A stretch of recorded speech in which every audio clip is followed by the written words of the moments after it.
আজকের ভিডিওটা শুরু হয়েছে অনেক সুন্দর একটা সকাল থেকে।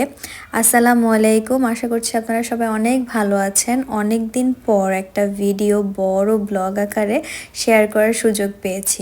আসলে লাস্ট কিছুদিন ধরে সবসময় রিলস শেয়ার করা হতো, এরকম আমি কেমন সবসময় ভিডিও করা, ক্লিপ নেওয়া, ভয়েস ওভার দেওয়া। এই ভয়েস ওভার দেওয়াটা আমার কাছে খুবই অ্যানোয়িং লাগে। এই কারণে দেখা গেছে যে আমার ফোনের ভিতরে অনেক ভিডিও থাকে, তো আমি ভয়েস ওভার দিতে হবে, এডিট করতে হবে, এই কারণে আমি আর আপলোড করি না। তো রিলস আকারে করে দেই, তো এই জন্য আর কি আপনাদের সাথে অনেক দিন কথা বলা হয় না। তো আশা করছি আজকের ভিডিওতে একটু একটু কথা বলার সুযোগ পাবো। তো যেমনটা দেখতে পাচ্ছেন, একদম শীতের সকালবেলা যেগুলো আর কি আমাদের কমন হয়ে থাকে, নাস্তাটা করে নিয়েছি। আর আমি এখন থেকে একটু একটু হেলদি খাওয়ার ট্রাই করছি।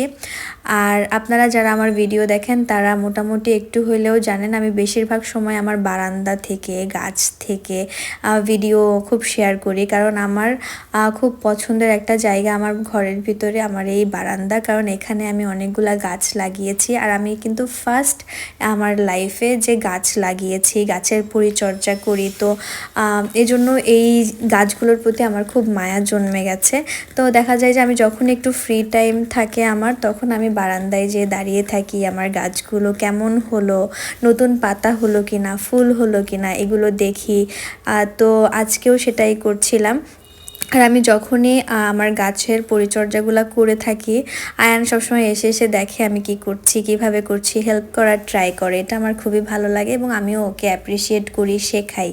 যাই হোক, তো একটা মানি প্ল্যান্ট গাছ লাগালে কিন্তু একটা গাছ থেকে অনেক চারা তৈরি করা যায়। আমি অলরেডি করেছি অনেকগুলা। তো আজকে নতুন আরেকটা করলাম। আমি কখনো পানিতে মানি প্ল্যান্ট লাগাইনি, তো ভাবলাম আমার কাছে এই জারটা অনেক দিন ধরেই পড়েছিল, তো সেটাকে ইউটিলাইজ করে ফেললাম। এরপর রাতের দিকে আমি আমাদের ড্রয়িং রুমের জন্য কিছু ভালো একটু সুন্দর দেখে পর্দা কিনবো, এই উদ্দেশ্যে চলে গিয়েছিলাম শপিং করার জন্য। তো আমি মোটামুটি একটু ঘুরলাম, দেখলাম, কিন্তু আমার শোরুম থেকে যেগুলো পছন্দ হচ্ছিল সেগুলো আসলে সব কিছু মিলিয়ে হচ্ছিল না, কারণ ওরা অনেক বেশি হাই প্রাইস চাচ্ছিল। তো আমি আলটিমেটলি এটা অনলাইন থেকে কিনে ফেলেছি এবং আমার পর্দা ডেলিভার হয়ে গেছে। যদিও এখনও আমি পর্দাটা আমার হ্যাং করা হয় নাই। তো এখন এমনি এই যে প্যাকেটের ভিতর থেকে দেখিয়ে দিলাম, খুবই সুন্দর পছন্দের একটা পর্দা আমার। তো এগুলো অনেক ভারী, ড্রয়িং রুমে নর্মালি যেগুলো থাকে এরকম টাইপেরই পর্দা। তো ওটা এখনও হ্যাং করা হয় নাই। এরপর তোমরা অলরেডি আমার এই যে ক্যাপশন দেখে বুঝেই ফেলেছো যে আমি বলেছি যে এটা সোফা কিনতে গিয়েছি, আমার শখের একটি ফার্নিচার। তো সেটারই একটা ভিডিও এদিন ডেলিভারি হবে। তো জাস্ট ডেলিভারি যখন হবে তার 2-3 দিন আগে আমাকে ওনারা ফোন দিয়ে জানিয়েছে, আমার হাজব্যান্ডকে, যে আমরা যেই ফ্যাব্রিকটা ওইটার জন্য অর্ডার করেছিলাম সেই ফ্যাব্রিকটা স্টক আউট, তো আমাদেরকে নতুন ফ্যাব্রিক চুজ করতে হবে। তো একদম ডেলিভারির 1-2 দিন আগে আমরা আবার ফ্যাব্রিকটা চুজ করছিলাম। তো প্রথমে একটা জিনিস পছন্দ করে রাখার পরে না নতুন করে আবার আরেকটা জিনিস পছন্দ করা খুব টাফ।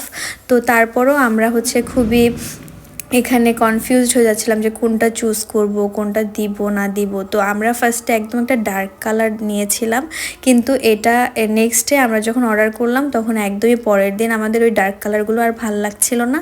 আমরা একদমই অপোজিট একটা কালার চুজ করলাম। বেসিক্যালি এটা আয়নের বাবাই চুজ করেছিল।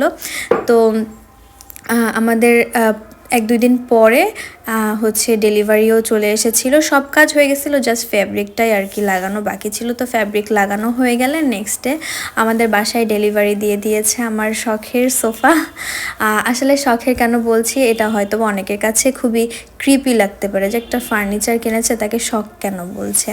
আসলে যারা নর্মালি একটু ঘর কেন্দ্রিক হয়, একটু হোমলি পারসন হয়, তারা তাদের ঘরের প্রত্যেকটা ছোট ছোট জিনিসের উপরেও খুবই অ্যাটাচড থাকে। আর এক একটা ফার্নিচার কিন্তু এক একটা মেয়ে বা একটা ফ্যামিলির যেটা তার প্রতি এই জিনিসটা নিয়ে খুব মায়া থাকে, একটা স্টোরি থাকে। তো আমারও তো অবভিয়াসলি আমি একটু একটু করে ঘর সাজাচ্ছি, এর কারণে আমার অনেক বেশি মায়া আমার হাজব্যান্ডের।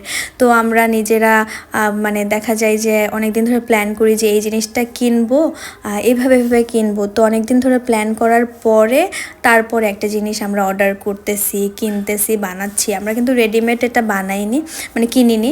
আমরা হচ্ছে একদম অর্ডার দিয়ে প্রপার পুরো 1 মাস আমাদের টাইম ওরা নিছে, নেওয়ার পরে একদম শুরু থেকে স্ক্র্যাচ থেকে ওরা বানিয়ে দিছে। সেম এই ডিজাইনটা পুরাপুরি আমরা বলে দিছি যে এরকম এরকম করে ডিজাইনটা করবেন, দেন ওদের একটু মানে টাইম এই জন্য বেশি লাগছে। তো আমাদের যেই জায়গাটা ড্রয়িং স্পেসের জন্য ছিল, এই জায়গাটায় আমি হচ্ছে 311 এরকম 5 সিটের একটা সোফা নিয়েছি। এই সোফাটা আমি চাইলে 2-1 নিতে পারতাম, 3-1 নিতে পারতাম, কিন্তু আমার কাছে মনে হয়েছে যে আমার এই জায়গাটা সব থেকে সুন্দর লাগবে আমি যদি একটা 3 আর 2টা 1 নেই। তো এভাবে করে আমরা 5 সিটের একটা সোফা এখানে নিয়েছি, এবং এইটা হচ্ছে এটার কালার তোমাদেরকে আরও সুন্দর করে কাছ থেকে দেখিয়ে দিব। আর এই 3 সিটারটার সাথে আমি হচ্ছে 2টা এই যে ডিভানের যে কোলবালিশগুলো থাকে এগুলাও দিয়েছি আর কি। আর একদম বললাম না, একদম স্ক্র্যাচ থেকে ডিজাইনটা বলে দিয়েছি যে এখানে এটা দেবেন, এভাবে করবেন, সোভাবেই দিয়েছে। আর এই যে আমি ভিডিও করলে আয়নবাবু সেখানে থাকবেই। আর আমার হচ্ছে সবসময় থেকে ইচ্ছা ছিল যে আমি হচ্ছে আমার একটু গোল্ডেন টাইপের কালার, একটু নুট টাইপের কালারের উপরে একটু উইকনেস আছে হোম ডেকোরের ক্ষেত্রে। তো আমি হচ্ছে শুরু থেকেই চাইতাম যে আমার সব কিছুর ভিতরে একটু গোল্ডেন টাচ থাকবে।